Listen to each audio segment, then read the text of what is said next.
So in both AS and A2 Sociology this year, we're going to be using a new learning method called flipped learning.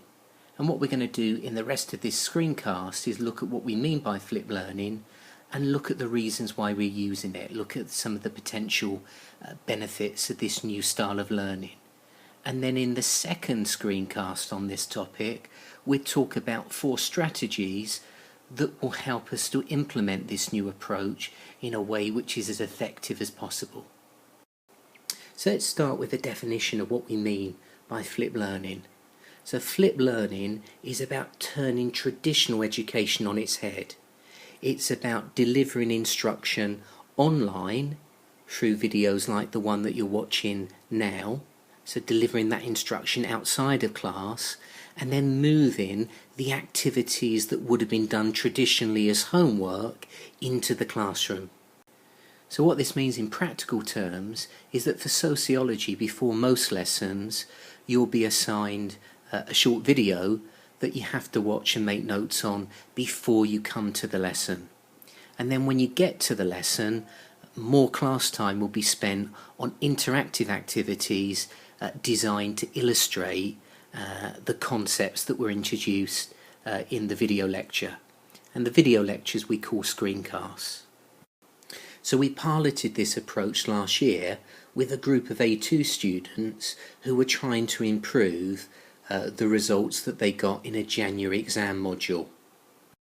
So there were a series of lunchtime revision sessions, but students could only participate in those lunchtime activities once they'd watched the relevant screencasts and had taken some notes. And the idea was that this would free up a lot more time in the revision classes to focus on exam skills and focus on applying the knowledge from the screencasts. And we made the video lectures, what we've called the screencasts, we made them easily available by publishing them on YouTube. And we have some evidence to support the idea that this approach can be highly effective. So these 9 students who took part in this pilot study, these were the grades that they originally got, and then after the flipped learning intervention, these were the grades that they got in the summer. So we can see that 5 students got an A, 2 students got a B, and 1 student got a C. So compared to their January results, on average, students improved their grade by the equivalent of 3.5 grades after the flipped learning experiment. So let's now have a look at why we think this approach might be useful. So here are some of the reasons that students have given for the usefulness of the flipped learning approach. So one student last year said that they liked the video lectures, the screencasts, because you can go back and watch it again, that it's helpful to be able to pause the teacher and listen to an explanation again. Another student liked the convenience of the screencast. They liked the fact that they could download them and listen to them on their phone whilst travelling, that was a good use of their time.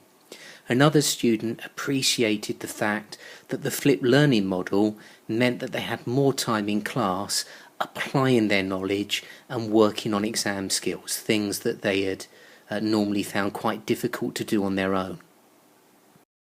And students have found that under this model, teachers have more time to help students and explain difficult concepts. So how do we implement this flipped classroom approach? How do we make this new learning method as effective as possible? Now I think there are 4 key strategies that are the key to making this flipped learning model work as effectively as possible. And we'll look at each of these 4 areas in the next screencast on flipped learning.